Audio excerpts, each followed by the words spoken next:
Good looking cooking, here we go with another show. Grab your knife, let's slice and dice. Saute, bake, barbecue, and fry. Add a pinch of salt, a squeeze of lime. Take a shot of what you got. It's good looking cooking time. Oh hey, it's been a while. Welcome to the new kitchen and a new episode of Good Lookin Cookin. Today we're going to make some basic, soul-satisfying comfort food. We're making garlic rosemary mashed potatoes and a nice beefy pot roast with a beefy onion beef gravy. You're so beefy. Let's get to the cooking. For the pot roast, you need 4 healthy cloves of garlic, 2 onions, 1 cup of tomato sauce, 4 cups of beef stock, about 2.5 to 3 pounds of beef chuck shoulder, olive oil to cook with, and salt and pepper to taste. First things first, slice your onions thusly and give your garlic a good smash. Smash. Bingo!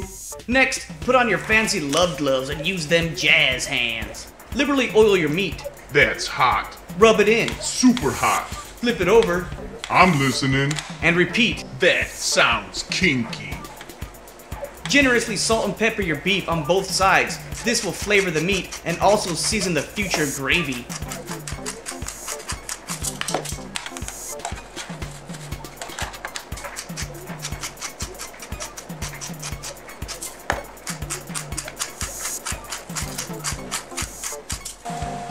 In a preheated crock pot, that's a Dutch oven. Add your roast and sear for 5 to 6 minutes per side. This adds great beefy flavor and extra awesomeness. If you need to, just add a little extra oil for your cooking. For your good looking cooking. Oh dear, check out that sear.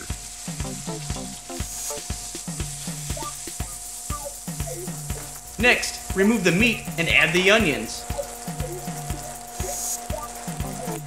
Cook these onions about 3 to 4 minutes just to soften them and begin to scrape the bottom of the pan to get up all that delicious seared meaty goodness.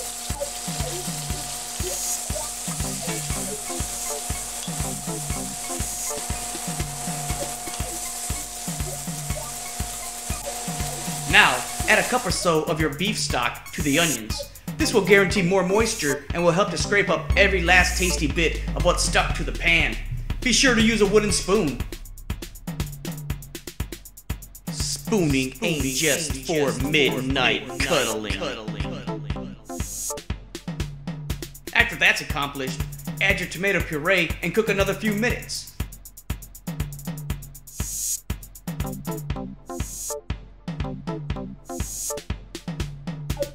Add the rest of your beef stock, your cloves of garlic, and your beef shoulder. That beef box rocks. Give it a squeeze, please. Garlic. Where's the beef? Tick tock, tick tock. There it is. Top your meat with some of that awesome onion action. Place your lid tightly on top and reduce your heat to the very lowest setting because you don't want this to boil. The slower and lower it cooks, the more tender it becomes. After an hour, flip your meat and cook another 45 minutes to an hour. Set it to low. You're good to go. An hour has passed. It's time to give that meat a flip and cook it another 45 minutes to an hour. Super fast thumbs.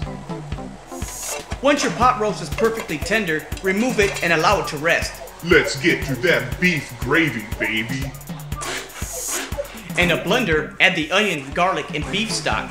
Puree this until completely smooth and add it back to the pot.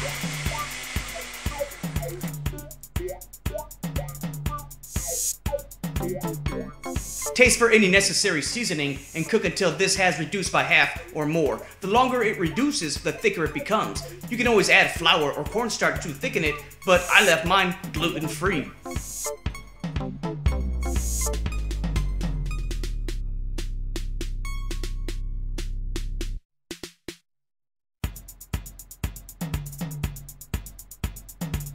Once you have achieved your desired gravy consistency, turn off the heat, add in your meat, and let that pot roast steep. In the meantime, let's go make some potatoes. Psst, here's the recipe.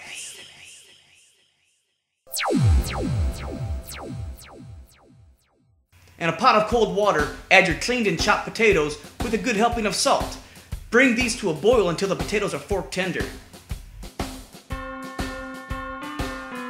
In this pot, I have 2 cloves of smashed garlic and a nice sprig of rosemary steeping and infusing 2 cups of milk with their flavor. After about 20 minutes, or when the potatoes are fork tender, drain off the water, place them back in the pot, and give them a good smashing.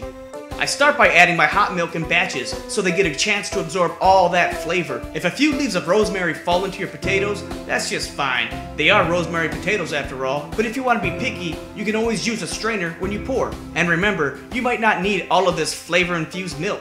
Just save it for later. This would be great in a savory rice pudding, soup, or stew. Next, I add in a stick of cold butter, a few tablespoons at a time. I'm just going to add pepper to my potatoes. I've learned when you boil potatoes in heavily salted water, they absorb all that salty goodness. Plus, the butter should add a perfect punch of creamy tastiness. Yepper for that pepper.